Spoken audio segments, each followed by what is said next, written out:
एक वैश्या थी, उसके घर के थोड़ी दूर पर एक शिवालय था।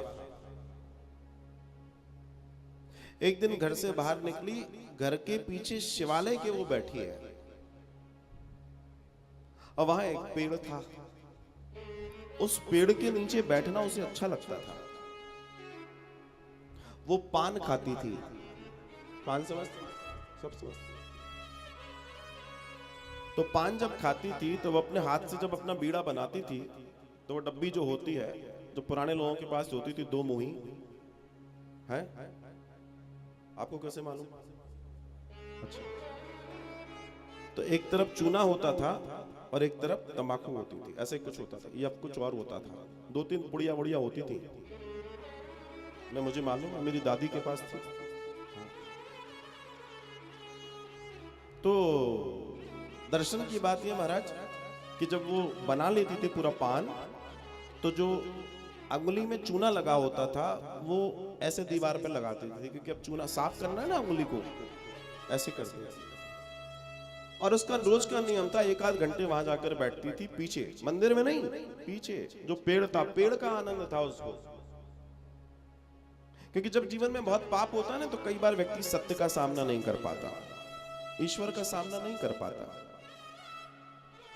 तो हुआ ये कि कई समय तक वो उस दीवार में चूना लगाती रही। चूना लगाने वालों से सावधान, आज भी चल रहा है महाराज। कोई भी किसी को बिना बताए, दुनिया में सिर्फ एक ही व्यक्ति है जो बता के चूना लगाता है, पान वाला, पनवाड़ी। पूछता है कितना लगा, कोई नहीं पूछता। थोड़े मुस्कुराते रहो, मुस्कुराते मुस्कुराते अच्छे लगते हैं। हमारे बाबूजी लोग पीछे बैठे, वो भी मुस्कुराए। आपकी मुस्कुराहट घर को पवित्र करती है। पुरुष जब मुस्कुराता है तो घर की पवित्रता होती है, और जब स्त्री घर में मुस्कुराती है तो घर में वैभव और लक्ष्मी का वास होता है। तो दर्शन आता है कि उसने खूब चूना लगाया महादेव के उस मंदिर की दीवार पे, और एक दिन उसकी जय जय हो गई। अब जय जय हो गई तो यमदूत ले गए, अनेकों पाप करे थे उसने जीवन में, और वहां भी वही घटना घटी। जब वो ले गए तो शिव के दूत आके खींच के ले गए। वो कहे मैंने ऐसा कौन सा काम किया कि मुझे शिवलोक मिल रहा है? शिव जी के पास चर्चा गई, सबने, देवताओं ने कहा साहब ये क्या है, नियम बदल रहे हैं आप। शिव जी आनंद के साथ बैठे हैं, बहुत से लोग इंतजार कर रहे हैं, आंखें खोले तो और बात आगे की करें। तो शिव जी के गणों ने जब कहा तो भगवान शिव ने कहा देखो वो सब ठीक है, हम हैं भोले बाबा, और इस स्त्री ने चाहे कुछ किया हो ना किया हो, एक काम किया है।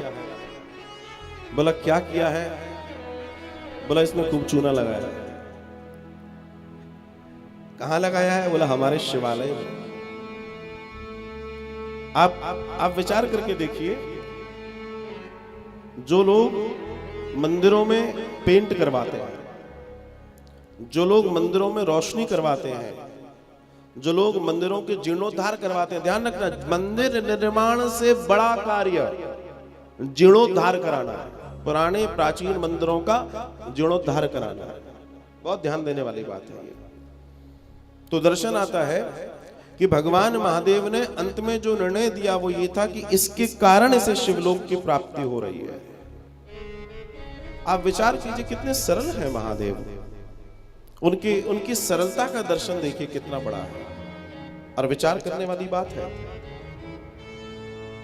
आप लोग प्रातः के सत्र में मैं देख रहा हूं बड़ी संख्या में माताएं यहां पर शिवलिंग निर्माण कर रही हैं, और आप उस अनंत ऐश्वर्य के बारे में शायद नहीं जानते हो। मैं आज उस पर चर्चा करूंगा अगर वहां तक पहुंचे तो, कि एक शिवलिंग निर्माण की महिमा क्या है। हालांकि शिवलिंग निर्माण में संख्या का बड़ा महत्व है। अगर आप 1.25 करोड़ पार्थिव शिवलिंग बनाते हैं तो आपको बिना रोक टोक के शिवलोक की प्राप्ति होती है। शिवलोक, और संख्या अलग अलग अलग संख्याएं दी हुई हैं, आपके जीवन से संबंधित संख्याएं कि अगर आपके ये काम रुके हैं तो आप इतने शिवलिंग के निर्माण कीजिए, आपको उतना लाभ होगा। तो ऐसे ही नहीं, शिवलिंग निर्माण की महामहिमा है, ऐसे ही नहीं पूरी दुनिया में लोग बना रहे हैं पूरे योग के साथ। और जब बनाए उसके बाद उसका विधिवत पूजन करवाएं, क्योंकि सिर्फ बनाना ही सार्थक नहीं है, विधिवत पूजन होना चाहिए।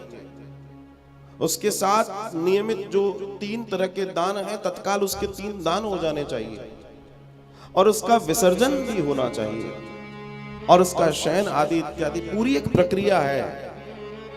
अगर आप उस पूरी प्रक्रिया का पालन करेंगे तो तय मान के चलिए ये 21 दिन आपके जीवन के स्वर्णिम दिन है। अगर आप उसका लाभ उठा लेते हैं तो स्वर्णिम दिन है।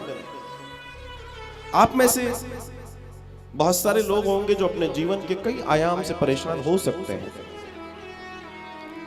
सब चाहते हैं जीवन में भला हो जाए, लेकिन लो भला हो गया कि भगवान ने हम पे 21 दिवसीय कृपा की है। अब आप देखते हैं कितने लोग इसका लाभ उठा पाते हैं, कितने लोग अपने कल्याण के लिए उद्यत होते हैं, कितने लोग आगे बढ़ते हैं।